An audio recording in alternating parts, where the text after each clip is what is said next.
क्या आप जानते हैं 7वें महीने के बाद में बच्चा पेट के अंदर किस तरीके से विकसित हो रहा है?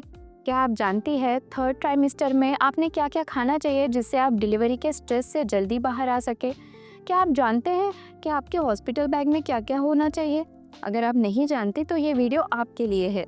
नमस्कार, मैं डॉक्टर आकांक्षा महाजन पाठक फर्टिलिटी एक्सपर्ट। आप देख रहे हैं एक्सेलेंट चबूतरा और आज चबूतरे पे चर्चा हो रही है प्रेगनेंसी के तीसरे तिमाही के बारे में। तीसरी तिमाही यानी प्रेगनेंसी का 7th, 8th और 9th मंथ, जिसको हम बोलते हैं थर्ड ट्राइमेस्टर। माँ का आहार विहार भी इन आखिरी 3 महीने में उसी प्रकार से होना चाहिए, क्योंकि बच्चे के बोन के लिए जो कैल्शियम है वो आपके खून से जा रहा होता है। इसलिए डॉक्टर ने दी हुई कैल्शियम की दवाई खाना बहुत आवश्यक है। उसके साथ में आपका डाइट भी कैल्शियम से भरपूर हो। कैल्शियम से भरपूर चीज़ों में आता है मखाना, रागी तथा पान का बीड़ा, उसके अंदर जो चूना होता है उसमें भी बहुत सारा कैल्शियम होता है। तो ये सारी चीज़ें आपके आहार में हो। इसके साथ ही बच्चे की मसल की डेवलपमेंट के लिए जो प्रोटीन है वो भी आपके शरीर से ही लिया जाएगा, तथा आपको खुद को भी शरीर को प्रोटीन की आवश्यकता इस लास्ट ट्राइमेस्टर में काफ़ी ज़्यादा है, क्योंकि आपको अभी डिलीवरी के प्रोसेस से गुजरना है। तो आपके मसल्स का तनना, खिंचाव आना, उसके बाद में साइज़ में नॉर्मल होना, ये सारी चीज़ें आसानी से और आराम से तभी होगी जब आपकी बॉडी में प्रोटीन की मात्रा भरपूर हो। तो बॉडी को प्रोटीन कहाँ कहाँ से मिलता है? उसमें आते हैं दाल, पनीर, अंकुरित अनाज, सोयाबीन, टोफू। तो इन सारी चीज़ों से आपके शरीर को खूब सारा प्रोटीन मिलेगा। तो मतलब आपके डाइट में होना चाहिए खूब सारा कैल्शियम, खूब सारा प्रोटीन। उसी के साथ में डिलीवरी के लिए आपके बॉडी को तैयार होना है। डिलीवरी में काफ़ी सारा रक्तस्राव होता है, ब्लीडिंग होता है। डिलीवरी के बाद में भी ब्लीडिंग चालू रहती है। तो इसका मतलब आपके शरीर को अभी आयरन की खूब रिक्वायरमेंट है। तो आयरन की टैबलेट जो डॉक्टर ने आपको दी है उसको खाना मत भूलना। उसी के साथ में ये चीज़ भी ध्यान में रखना कि आयरन की टैबलेट और कैल्शियम की टैबलेट साथ में न लें, क्योंकि कैल्शियम की टैबलेट की वजह से आयरन का एब्जॉर्प्शन कम हो सकता है।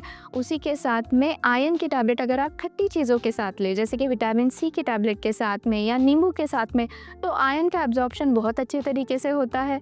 तो आयरन और कैल्शियम, इन 2 टैबलेट और प्रोटीन रिच डाइट के बारे में हमने बात कर ली। बच्चे की ब्रेन की डेवलपमेंट के लिए आपको थर्ड ट्राइमेस्टर में ओमेगा 3 फैटी एसिड भी खाना ज़रूरी है।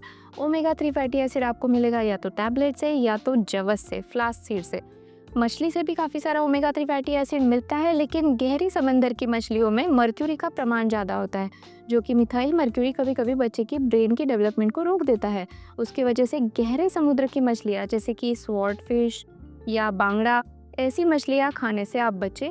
तथा मछली जब ले तो वो फ्रेशली कुक्ड हो, फ्रेशली प्रिपेयर्ड हो और पूरी तरीके से पकी हुई मछली ही आप खाएं। माता के शरीर में कैल्शियम का एब्जॉर्प्शन ठीक से हो, इसलिए विटामिन डी की भी उसको आवश्यकता होती है। विटामिन डी हम सबको मिलता है सनलाइट से, यानी सूर्य प्रकाश से। तो विटामिन डी के लिए आप ये कोशिश करें कि सुबह 10 से लेकर दोपहर के 2 बजे तक की धूप में आप 10 से 15 से मिनट टहले, तो आपको एडिक्वेट विटामिन डी भी उससे मिलेगा। अब इसके साथ में ये इम्पॉर्टेंट है कि शरीर को आप चुस्त रखें, तंदुरुस्त रखें, ताकि डिलीवरी के स्ट्रेस से आप जल्दी बाहर आ सके। तो कुछ एक्सरसाइजेस मैं बताना चाहूँगी, जैसे कि हल्की वॉकिंग आपने करनी चाहिए। हर खाना होने के बाद में 10 से 15 मिनट टहले, या तो दिन में पूरे दिन भर में 30 मिनट तो वॉकिंग एटलीस्ट करें, जिससे पेल्विक मसल्स आपके फ्री रहे और मसल्स रिलैक्स्ड रहे। अगर कॉन्ट्राइंडिकेटेड नहीं है, अगर डॉक्टर ने आपको इसके अगेंस्ट कोई एडवाइस नहीं दी है, तो आप स्क्वाट्स भी ट्राई कर सकते हैं। स्क्वाट्स की वजह से भी पेल्विक फ्लोर काफ़ी सारा लूज होता है। कैट काउ स्ट्रेचेस भी करना चाहिए। उसी तरीके से प्राणायाम भी करना चाहिए, जिससे डिलीवरी के समय में आप ब्रीदिंग टेक्निक्स का यूज़ कर सकती है और आपके मसल्स को अच्छा ऑक्सीजनेशन मेंटेन रहता है। फिर एक्सरसाइजेस में आते हैं कीगल्स एक्सरसाइज। कीगल्स एक्सरसाइज जो है ये पेल्विक फ्लोर को स्ट्रॉन्ग बनाने में मदद करते हैं। जितना आपका पेल्विक फ्लोर स्ट्रॉन्ग होगा, उतनी ही आपकी डिलीवरी आसानी से होगी और पोस्ट डिलीवरी रिकवरी भी आसानी से होगी। अगली टिप है नींद से रिलेटेड। तो रात में 8 घंटा सोना बहुत आवश्यक है और दोपहर में 2 घंटे की विश्रांति आपके शरीर के लिए आवश्यक है। निपल केयर इस थर्ड ट्राइमेस्टर में करना आवश्यक है, क्योंकि अभी आपको डिलीवरी के हिसाब से तैयारी करनी है। डिलीवरी के बाद में आपको बच्चे को दूध भी पिलाना है। अब आगे बताना चाहूँगी एंटीनेटल विजिट्स के बारे में, यानी हॉस्पिटल विजिट्स के बारे में। तो आपने 28 से 32 हफ्ते तक हर 2 हफ्ते में एक बार हॉस्पिटल को विज़िट करना चाहिए। 32 से 36 हफ्ते तक हो सकता है आपकी डॉक्टर आपको हर 1 या 2 हफ्ते में विज़िट को बुलाए। 36 हफ्ते के बाद में आपने हर हफ्ते में डॉक्टर की विज़िट करनी चाहिए। हर डॉक्टर की विज़िट में आपका बीपी नापा जाएगा, आपका वज़न देखा जाएगा। हो सकता है आप बीच-बीच में आपको यूरिन की टेस्ट करने के लिए बोले। इसी टाइम पे डॉक्टर आपको एक फाइनल टेस्ट भी करने को बोलेगी, जैसे कि हीमोग्लोबिन, एचआईवी, एचबीएसएजी, एचसीवी।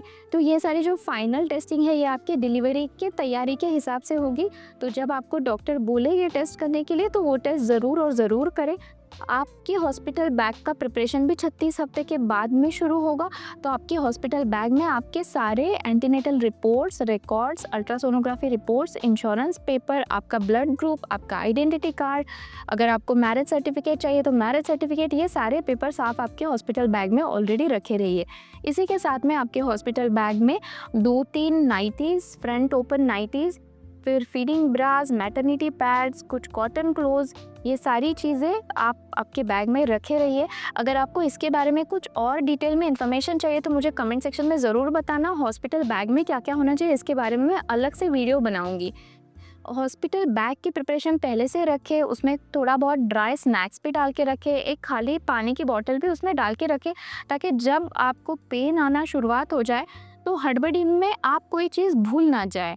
तो इसलिए हॉस्पिटल बैग की प्रिपरेशन 36 हफ्ते के बाद में रखिए, क्योंकि इसके बाद में आपको कभी भी हॉस्पिटल जाने की ज़रूरत पड़ सकती है। प्रेगनेंसी के आखिरी तिमाही में डीपीटी का एक वैक्सीन आता है, उसको अवश्य ले। फिर अगर फ्लू का वैक्सीनेशन आपका नहीं हुआ है कंप्लीट तो उसको भी ले ले। उसके साथ में हॉस्पिटल में आप कैसे जाने वाले हैं, कैसे ट्रैवल करने वाले हैं हॉस्पिटल तक, इसकी भी तैयारी रखे रहिए। क्या आपका खुद का ओन व्हीकल है या आप किसी एम्बुलेंस वाले को बोलने वाले हो, किसी रिक्शा वाले को बोल के रखा है, तो ये सारी प्रिपरेशन भी करके रखें। अगर आप अभी मायके में हैं, आपको डिलीवरी ससुराल में करानी है, या आप अभी ससुराल में हैं, आपको डिलीवरी मायके में करानी है, इस कौन से भी सिचुएशन में याद रखिए कि ये ट्रैवल जो है वो 36 हफ्ते के पहले ही आपका निपट जाना चाहिए। 36 हफ्ते के पहले ही आप उस वेन्यू पे जाके पहुंचनी चाहिए जहाँ पे आपको डिलीवरी करनी है। उस डॉक्टर के भी आपके 1-2 विजिट्स वहाँ पे हो जाने चाहिए और उनको भी आपको इन्फॉर्म करके रखना होगा कि मुझे डिलीवरी आपके अस्पताल में करनी है। जब आप ट्रैवल करेंगी तो ट्रेन सबसे सेफेस्ट मोड ऑफ ट्रांसपोर्टेशन होता है प्रेगनेंसी में ट्रैवल करने का। 36 हफ्ते के बाद में कौन सी भी लंबे समय तक का जो जर्नी है उसको आप अवॉइड ही करें तो बेहतर है। अब सबसे आखिरी और सबसे महत्वपूर्ण टिप समर सीजन से रिलेटेड है, ध्यान से सुनिए। अगर आपकी अभी समर सीजन में डिलीवरी होने वाली है तो पानी पीना मत भूले। दिन में 3 से 4 बॉटल, 1 लीटर की बॉटल पानी आपने पीना चाहिए, लेकिन रात के समय में पानी ना पिए, जिससे आपको टॉयलेट में बार बार रात के समय में न जाना पड़े। आशा करती हूँ कि ये सारी वीडियो की इन्फॉर्मेशन आपको अच्छी लगी है। अगर आपको वीडियो अच्छी लगी हो तो वीडियो को लाइक करें, चैनल को सब्सक्राइब करें और ये वीडियो ज़्यादा से ज़्यादा लोगों तक शेयर करें। धन्यवाद।